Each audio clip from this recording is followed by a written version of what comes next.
Okay, here we are once again at the Hollywood Boulevard Theater Cinema in Woodridge, Illinois, and I'm honored to be here today with a guest at the theater, and that's Tia Carrere. Nice to see you. They're showing Wayne's World and Wayne's World 2, which are terrific movies. How did you get involved? Well, I had, spoken to Ted and Sherry about it at the Hollywood Collector Show in Los Angeles, and my girlfriend Julie said, "You have to see these theaters. They're just unbelievable." And I have to say, I had no idea what a magical place Hollywood Boulevard and Hollywood Palms, the new one, are. Palms is gigantic. I mean, Boulevard is fantastic and chock full of memorabilia. I just want to stop and take pictures everywhere, but Palms is probably twice as big and with a huge waterfall in the middle of it. I wish I lived closer so I could come to the movies here. Let's put it that way. Right. How did you get involved in acting? I was actually aspired to be a singer, and I was discovered in a grocery store in Waikiki in Hawaii, and that's how I got my first acting job.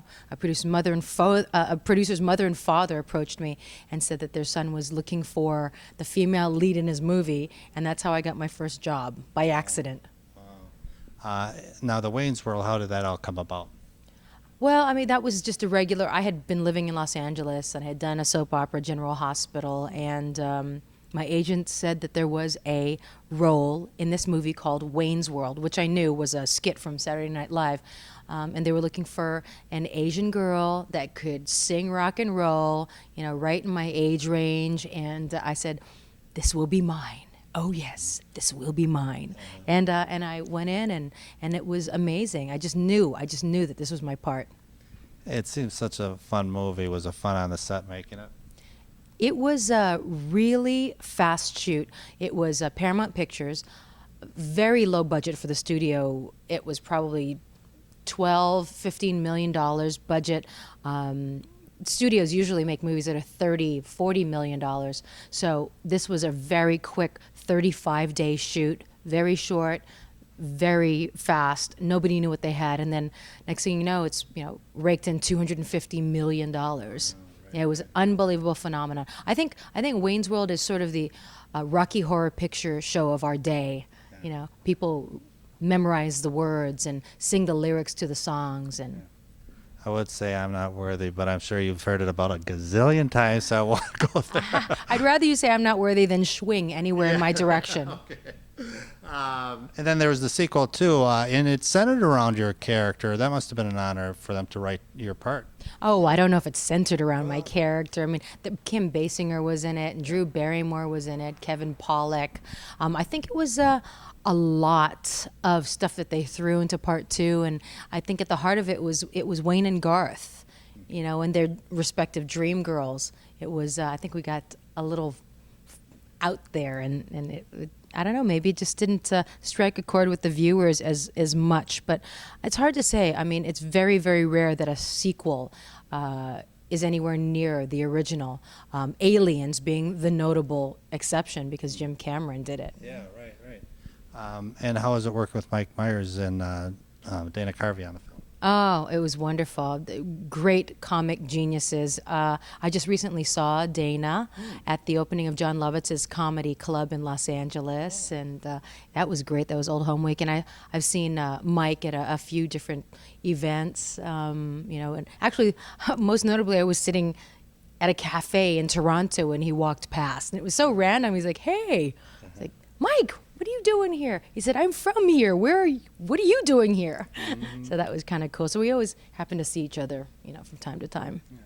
You brought up James Cameron, a great movie, True Lies, and you were great in it as well. How is it working with James Cameron? I love James Cameron.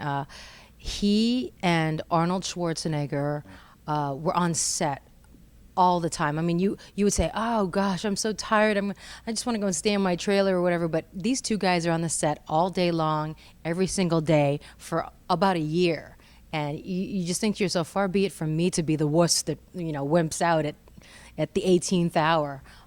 He's a visionary director. He takes chances. He puts his money where his mouth is when he believes in something, and I think he's gotten everything that he deserves. I have nothing but great things to say about Jim Cameron. You're a terrific dancer. In that movie was the tango, and then you had Dancing with the Stars. Was that just a talent all along, or how did that all come about? Dancing with the Stars was something that my manager and agent had talked me into. I had just given birth to my daughter a month and a half prior.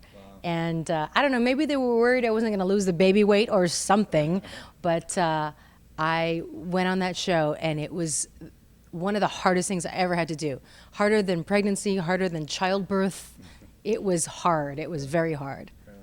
What kind of dances do you like to, is your specialty dance? Is it tango, jazz, swing? What? My favorite dance on the show was the tango. Tango. And apparently it's in the top 10 of all of people's favorite dances from the show, which is great because how many seasons they've had and how many celebs and how many dances, but it's in the top 10 of people's favorites. And I loved it. I loved the way it turned out. Acting, dancing, and now singing, a Grammy winner, correct? Oh, yes. Yes, I just won a Grammy in February, performed there, co-hosted, and I got a little gramophone at the end of the night. Wow, that's terrific. So do you like one over the other, singing, dancing, and acting, if you had a choice? Or? I love singing. I started out singing, like I said, and I always thought that the ultimate goal would be singing in a lounge in a hotel in Hawaii. So anything above that is gravy. Well, you're always on the cutting edge. I believe you're also in that computer game, the Daedalus Encounter, or something like that. I mean, do you like doing different things along those lines? Or? It's, whether it's on a video game, a TV show, or a movie, we're still doing the same thing. We're acting. Right. So whatever the forum, it doesn't matter. The work's still the same. I just wish I had invested in video games back when I did that, because that was one of the first ones, and I had no idea that it would be a bigger business by far than both films or music. Okay. Video games is gigantic. Well, let's hear. What do you got coming up for the future? Singing, dancing, film? I just finished a film in Hawaii called You May Not Kiss the Bride with Rob Schneider, Mina Suvari, Dave Annable, Catherine McPhee, and Vinnie Jones, and another film called Heartbreakers with a couple of girls you probably wouldn't necessarily know their names, but Sophie Monk from Australia and Karen Richardson, I think. And I also did a film called Wild Cherry with Rumer Willis, Kristen Cavallari, and I just released another Hawaiian record called Hey Nani, so maybe you'll hear it downstairs in the lobby while I'm signing autographs. TV, you going to reprise Cha-Cha and Curb Your Enthusiasm? Oh, I'm done with Cha-Cha. I'm actually writing and producing and going to be starring in a surf picture called Wave Dancer. We're going to shoot it in Hawaii in March. So yeah, we're just finalizing all that financing stuff and going to go out and do a surf picture in Hawaii about a hero of mine. Wow, that's terrific. Well, Tia, I want to thank you so much for coming to the theater. You're an absolutely excellent singer, dancer, and actress, and thank you so much for coming today. All right, thank you.